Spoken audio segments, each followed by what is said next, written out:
এ যেন ত্রাণ নয়, গাজাবাসীর জন্য আরও একটি মৃত্যুফাঁদ তৈরি করা হয়েছে। সম্প্রতি ক্ষুধার্ত এবং তৃষ্ণার্ত মানুষের কাছে পৌঁছে দেওয়া নামমাত্র খাবারের সহায়তা বিশ্বের কাছে তুলে ধরা এক নাটকচিত্র। একদিকে ইসরায়েলি সামরিক বাহিনীর গুলিতে প্রাণ ঝরছে, অন্যদিকে আকাশ থেকে ফেলা ত্রাণের বাক্সে চাপা পড়ছে শিশুসহ সাধারণ নাগরিক। সম্প্রতি এক প্রতিবেদনে তুলে ধরা হয়েছে এমন চিত্র।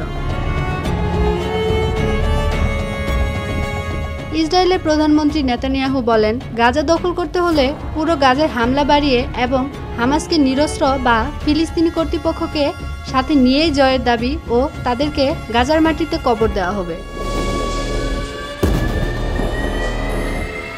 নেতানিয়াহু দাবি করেন, এই অভিযান অল্প সময়ের মধ্যেই শুরু হবে এবং এর উদ্দেশ্য গাজা সিটি ও আল মাওয়াসির কেন্দ্রীয় শিবিরে থাকা 2 হামাস ঘাঁটি ধ্বংস করা।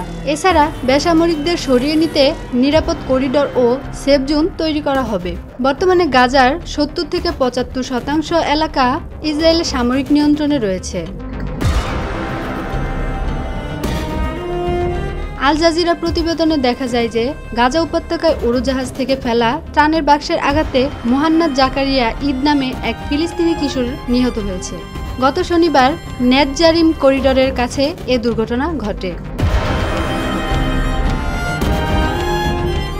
একাধিক ভিডিওতে দেখা গেছে দুর্ঘটনার পর ঈদের চারপাশে মানুষ ভিড় জমিয়েছে এবং তাকে বাঁচানোর জন্য চেষ্টা করছেন।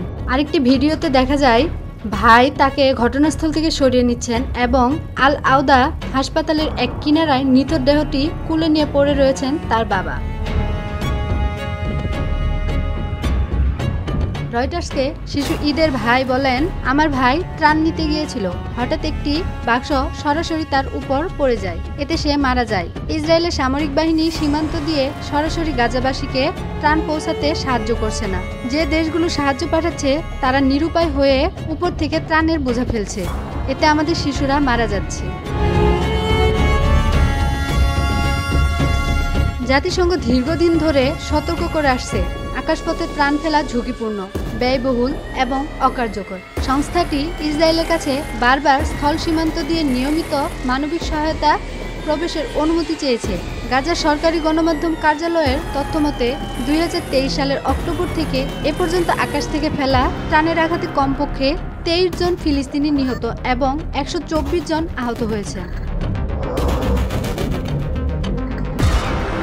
এদিকে গাজার হাসপাতাল সূত্র জানায়, গতকাল সারা গাজায় ইসরায়েলি বাহিনীর হামলায় অন্তত 47 জন নিহত হয়েছেন, যাদের অনেকেই ত্রাণের অপেক্ষায় ছিলেন। গাজার স্বাস্থ্য মন্ত্রণালয় বলছে, গত 24 ঘন্টায় আরও 11 জন অনাহারে মারা গেছেন।